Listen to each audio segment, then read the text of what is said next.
Good morning students. आज हम हिंदी साहित्य का पाठ 3 माँ कह एक कहानी पढ़ेंगे, जिसके कवि मैथिली शरण गुप्त जी हैं।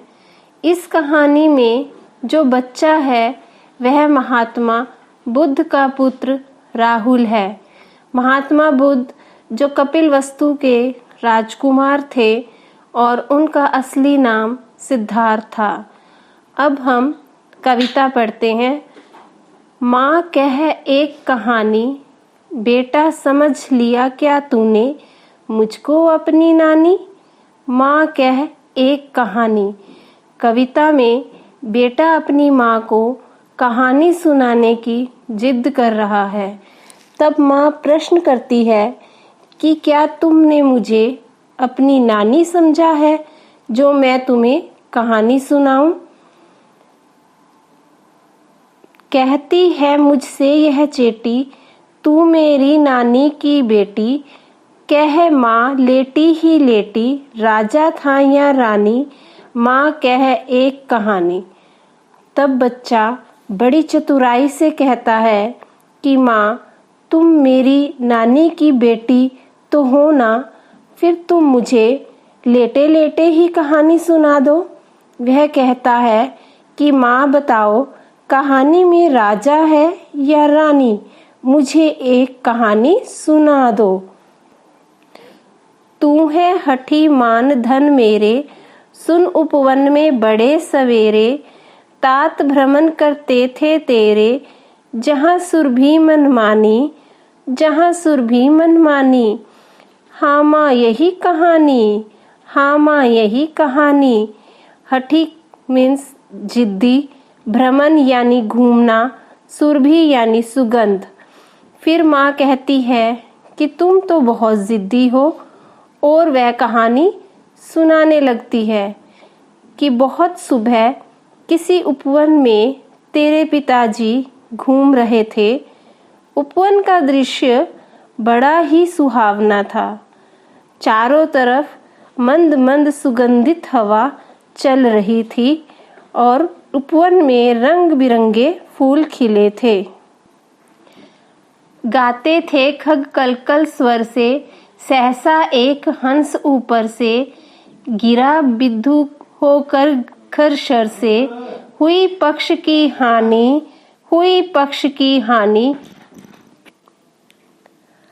माँ फिर कहानी सुनाते हुए कहती है कि पूरे वातावरण में पक्षियों की चहचहाट आवाजें आ रही थी। तभी एक हंस ऊपर से नीचे आ गिरा। वो दर्द से तड़फ रहा था, उसे तीर लगा था। यहाँ पर कहानी में करुणता का भाव आ जाता है। चौंक उन्होंने उसे उठाया, नया जन्म सा उसने पाया। इतने में आखेटक आया, लक्ष्य सिद्धि का मानी, लक्ष्य सिद्धि का मानी। कोमल कठिन कहानी।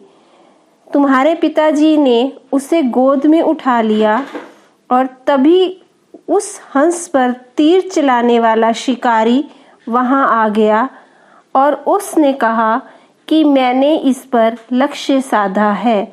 अब यह कहानी कोमलता से कठिनता की ओर बढ़ रही है। मांगा उसने आहत पक्षी, तेरे तात किंतु थे रक्षी। तब उसने जो था खगभक्षी, हठ करने की ठानी। तब बढ़ चली कहानी। खगभक्षी यानी पक्षियों को मारने वाला, रक्षी यानी रक्षक, तात यानी पिता। तब उस पक्षी को आहत करने वाला जो शिकारी था तुम्हारे पिता के पास आया और उससे उस हंस को मांगने लगा। तुम्हारे पिताजी ने उसे देने से मना कर दिया क्योंकि वे तो पक्षी की रक्षा करना चाहते थे। तब जो शिकारी था वो अपनी जिद पर अड़ गया। उसने वाद विवाद करना चाहा। हुआ विवाद सदैव निर्भय में, अभय आगाही थे सब विश्व में। गई बात तब न्यायालय में, सुनी सभी ने जानी, सुनी सभी ने जानी। व्यापक हुई कहानी। सदैव मीन्स दयालु, अभयाग्रही यानी बिना डर के आगे बढ़ने वाला। जब वाद विवाद बहुत बढ़ गया तो यह वाद विवाद का मामला न्यायालय में राजा के सामने पहुंचा। न्यायालय में सभी ने इस विषय पर सुना। राहुल, तू निर्णय कर इसका, न्याय पक्ष लेता है किसका? कह दो निर्भय जय हो जिसका। सुन लो तेरी वाणी, माँ मेरी क्या वाणी, मैं सुन रहा कहानी। अब माँ अपने पुत्र से पूछती है कि राहुल, तुम ही बताओ कि राजा किसके पक्ष में निर्णय देगा। जो बालक है वो निर्णय के बारे में बताते हुए अपनी असमर्थता बता रहा है कि माँ, मैं तो कहानी सुन रहा था, मुझे क्या पता कि निर्णय किसके पक्ष में होगा। कोई निरपराध को मारे तो क्यों ना अन्य उसे उबारे, रक्षक पर भक्षक को उभारे। न्याय दया का दानी, न्याय दया का दानी, तूने गुनी कहानी। निरपराध माने बिना अपराध के, रक्षक रक्षा करने वाला, भक्षक मारने वाला। तो माँ कहती है कि हमेशा मारने वाले से बचाने वाला बड़ा होता है। अंत में निर्णय तेरे पिताजी के पक्ष में ही आएगा। उन्होंने इस हंस की जान बचाई। अब आप देखिए कि किस प्रकार एक माँ ने अपने बच्चे को रोचक ढंग से कविता के माध्यम से उसे जीवन में सत्यता का साथ देने के लिए आत्मनिर्भर बना दिया। धन्यवाद।